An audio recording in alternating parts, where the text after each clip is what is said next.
problema, merong sagot na kay saya. Sa simpleng bagay may diskarte, laging handa, no thinking everything. Kahit anong hamon, hindi uurong makista, tuloy-tuloy lang to. Dito sa vlog, sama ka na. Abot ang pangarap, basta pwede ka. Maski TV ka na ng akiray, no thinking everything, walang imposible. Sa channel, ikaw ay inspired, kaya natin to. Good afternoon guys, ayan. Patapos ng isang ventilador na Hanabishi, ito naman may dumating naman na glass top na Kiowa. Ayan, double burner siya, pero ang burner niya, kagandahan nito ay yung cast iron na, yung pundido. Mas maganda yan kasi kaysa dun sa may mga hiwa-hiwa. Dahil ito kahit mabasa, matagal to bago masira, bago mabulok. Ayan, so ang problema nito guys, linagay ko na sa tangke natin. Kaya sinalpa ko na, mahina ang apoy, halos ayaw. May lighter siya, tabuksan natin. Ayan o guys, ayan o, halos wala. Ayan o, ayaw sumindi. Lighter lang ang, yung lighter is stuck up, tuloy-tuloy yung apoy. Ayan o. So ayan, ayan lighter yan, tuloy-tuloy o. Binitawan ko, pero yung lighter niya tuloy-tuloy pa rin. Ayan o. Ayan, so pinipilit buksan ng may-ari, hindi naman ganun kadali yan eh. So dinala rito, ito sa kabila ganun din. Ayan o, stack up din yung lighter. Ayan, tuloy-tuloy yung lighter. Ayan o, binitawan ko na to. Tapos yung lighter naka ano siya. Ayan o, ayan o. Ayan, so walang sindi yung burner, tapos yung lighter niya tuloy-tuloy. Ganun din sa kabila. So standby lang guys at gagawin natin. At bubuksan muna natin yung salamin, tanggalin natin yung salamin. Ang ganito kasing klase, ganitong glass top, obligado tatanggalin yan, ang cover na yan, tanggal yung salamin para ma-access natin yung pinakang control. Okay, standby. Ayun, baklasin na natin.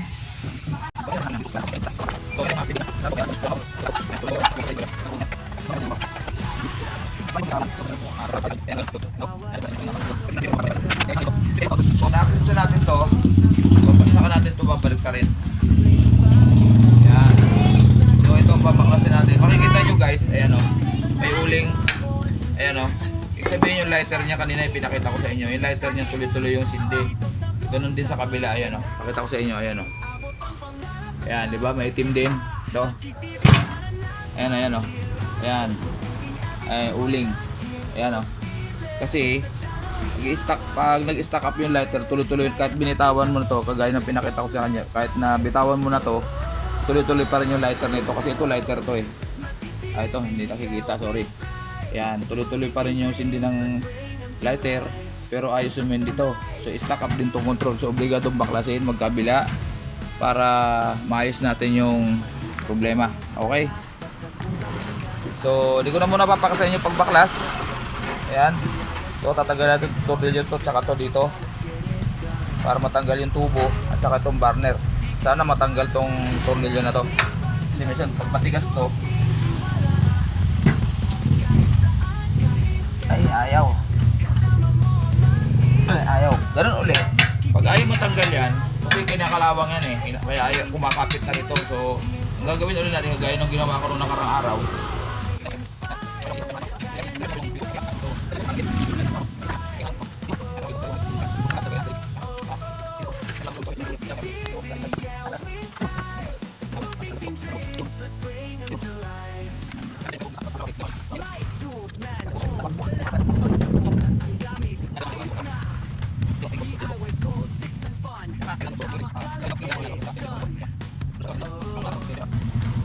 so makikita nyo guys, yung nagtatry na yung may-ari na gawin, kasi busalsal na yung screw. Ayan o, may mga tama na siya ng screwdriver, Phillips screw, na hindi niya rin talaga matanggal.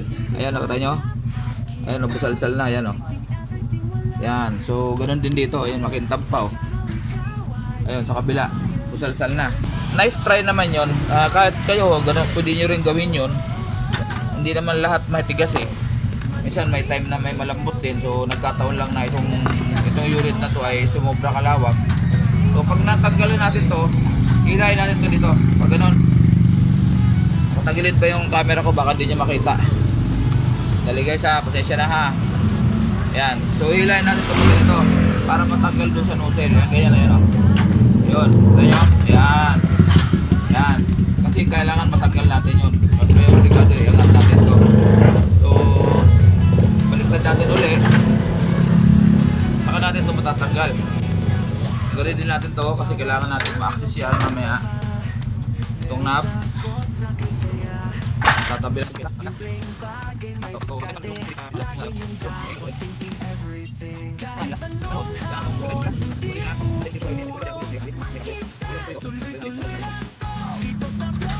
So ganito gagawin natin uli. Total parehas naman ang problema.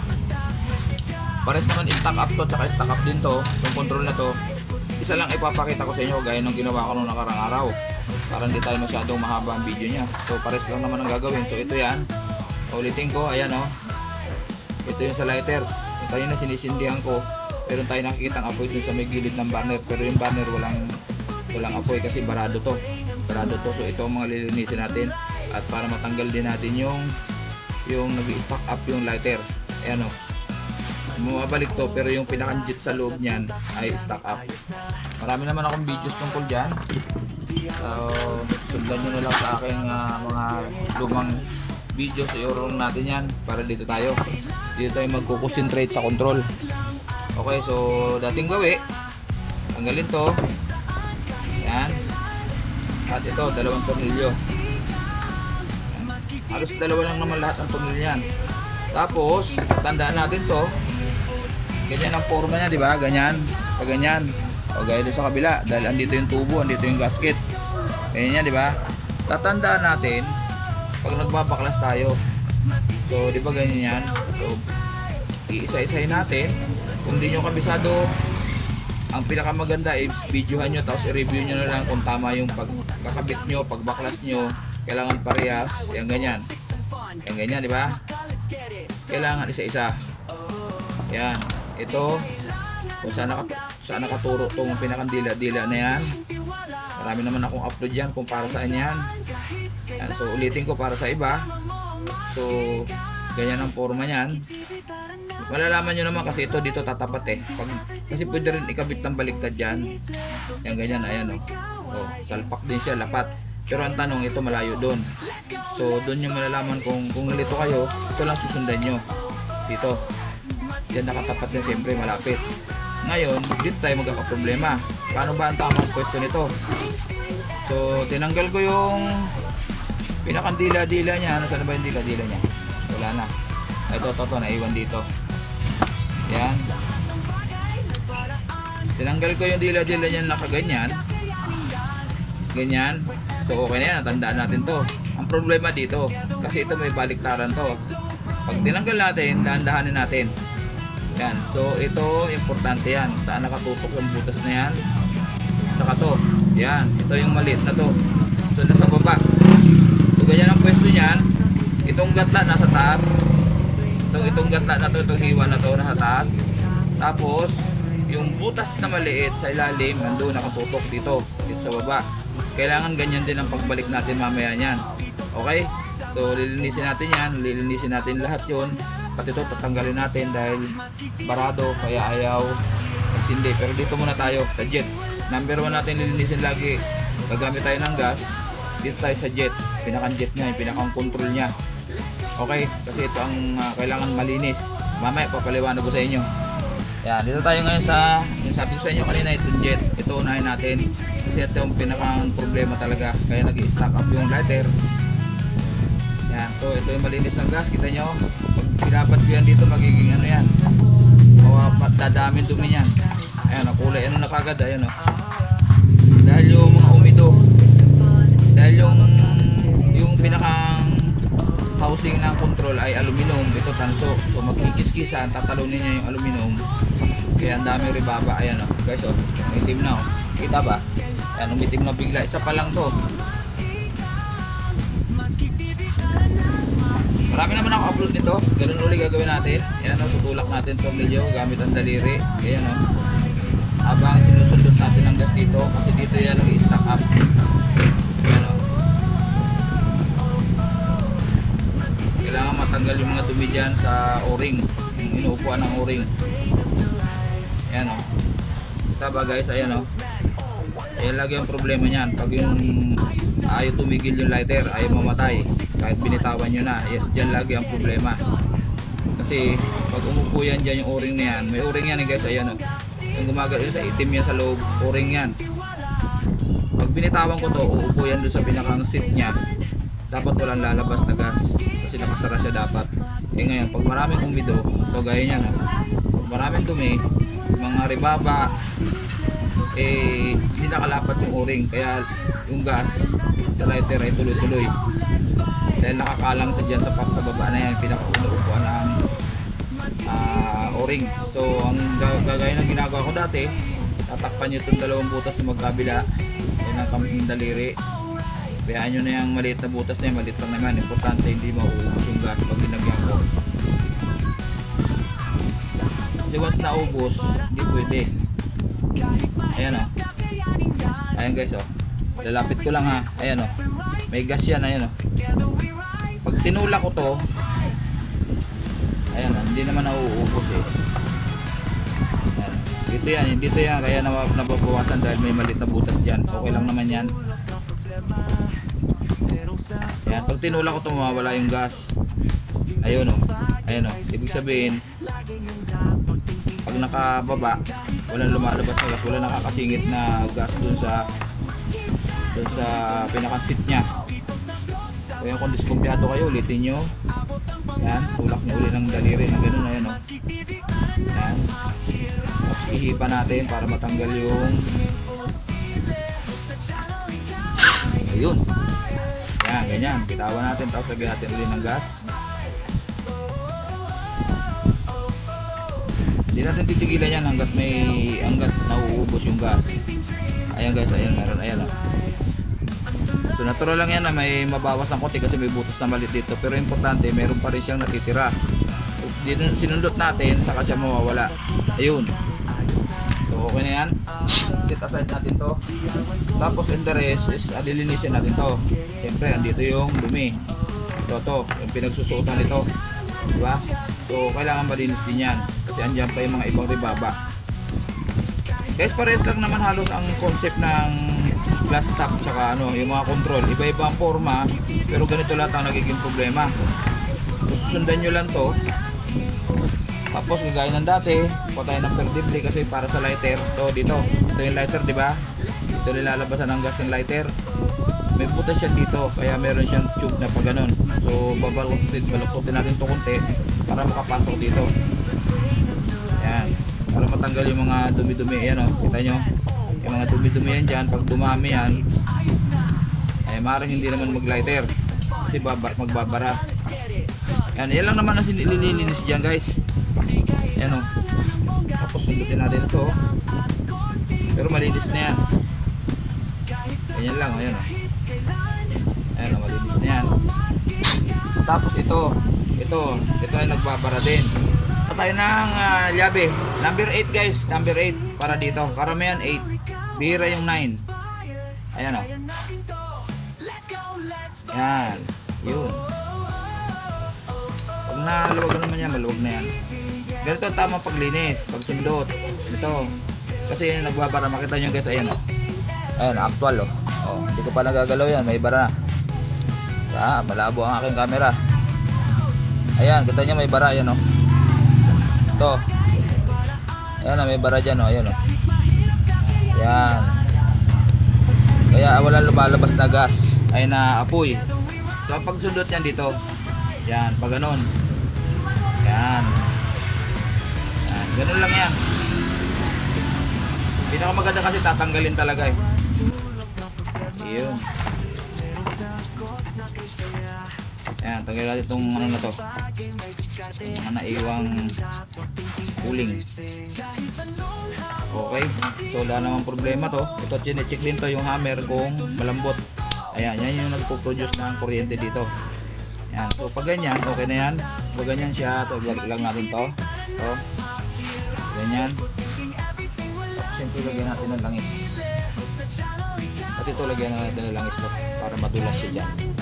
Okay, set aside natin yan. ganyan siya. So lalagyan natin siya ng grasa. Hindi siya maganit pag pinipihit. Kunting grasa lang. Yung padulas. Ayan. Tanggal. Lagyan ng grasa to. Minsan hindi nakukuha sa isang linis. Minsan magbabaklas pa uli. Dahil yung lighter tuloy-tuloy pa rin. So minsan masisira din to. Kasi may spring yan dyan sa loob. Kita nyo bumabalik yung o-ring. May spring yan dyan. Pag humina yung spring, siyempre mahina rin ang tulak niya sa gasket. Pag ganyan yan, dahil dito sa to, yan ang palatandaan natin. So ganyan din ang tinanggal ko. At sa ilalim yung butas na maliit. Yan ang tatandaan natin guys. Tapos siyempre itong dila-dila na to, pababa, nakababa, ganyan. Diyan natin ilalagay yan kasi papang-abot sila nito, itong hammer. Ayan o, yun ang kinakalabit ng dila. To. Yan, pasok natin doon. Tapos palpak natin ng ganyan. So ganyan siya.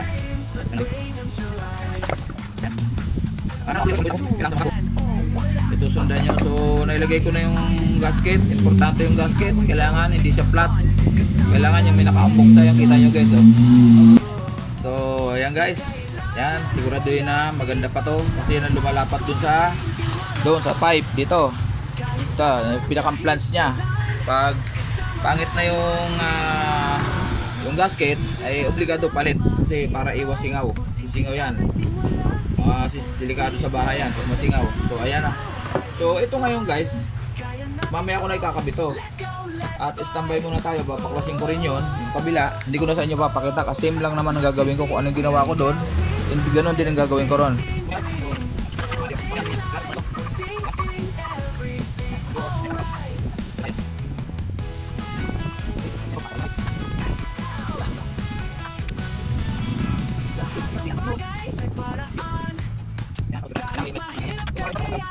So ayan, as usual, voice over na naman tayo guys. Ayan.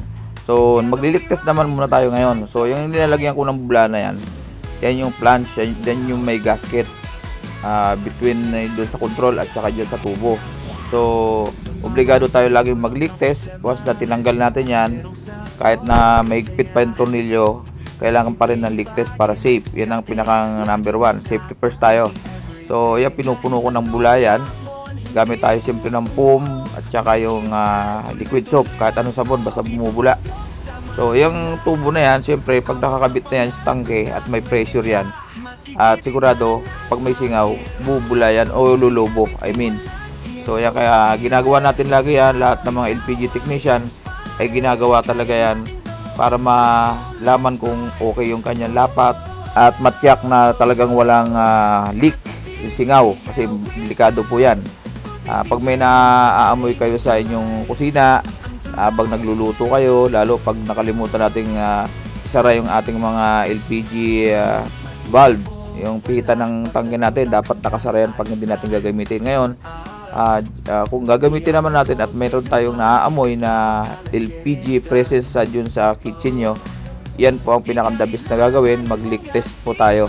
Ayan. So wala namang tayo nakitang lumubo o singaw.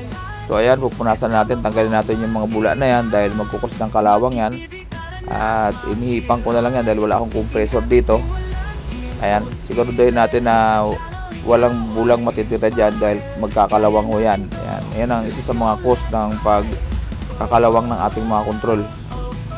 So ayan, at pag natapos natin linisin yan, ibabalik na natin yung burner. Yung ginawa ko kanina, kung paano ko tinanggal yan, ganun din, ibabalik lang natin yan. Ayan, in-speed up ko na lang para hindi masyado mahaba. At although mahaba na rin yung video natin, pero kailangan kong gawin to na ipakita sa inyo kahit paano, kahit na mabilis, para may idea kayo kung paano kinakabit. So ayan, tinutornilyo ko na yung gilid dahil nga hindi ko natanggal yung burner na yan, dahil mahirap persahin yan guys. Madalas yan, basta pag pinirsin natin yan, baka maputol yung tornilyo. So ayan, testing na tayo syempre. Ayan, ayun ang apoy. So makikita nyo guys, yung lighter niya, yung mahaba na yon, wala nang, hindi nag-steady na yung apoy. Sa burner na lang ang mayroon. Pag dinidiinan ko yung knob, makikita nyo tuloy-tuloy yung apoy ng lighter. Ayan. So okay yung ating trabaho. So sa kabila naman tayo. Ayan, ang apoy natin. Ayan. So dito sa part na to, tingnan nyo, dinidiinan ko yung lighter, tuloy-tuloy yung lighter niya, pero pag binitawan ko nawawala. Ayan ang dapat. So kunting adjust lang para tumutok dun sa burner yung lighter. So ayan, kita nyo wala nang apoy dun sa lighter. Doon na lang sa burner mayroon. Ganon ang dapat. Yan. So okay na tayo. Yan, medyo madilaw lang yan guys dahil medyo hinugasan kasi na may-ari ng gas yung burner. Akala niya yun ang problema. So may kunting gas pa siya na natitira, although tuyo na, pero mawawala rin naman yan later on. So ayan na, tinakpan ko na. Tapos siyempre kunting punas. At maya maya lang darating na si customer at kukunin niya na yung kanyang double burner na glass top. So ayan, testing uli para sure lang.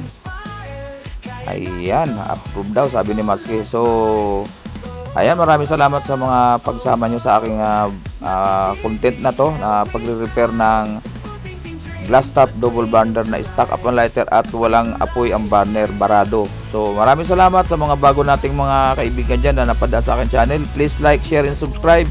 At syempre, pakihit na rin ang notification bell sa taas at para updated tayo sa lahat ng aking upload. Maski TV, salamat, bye bye!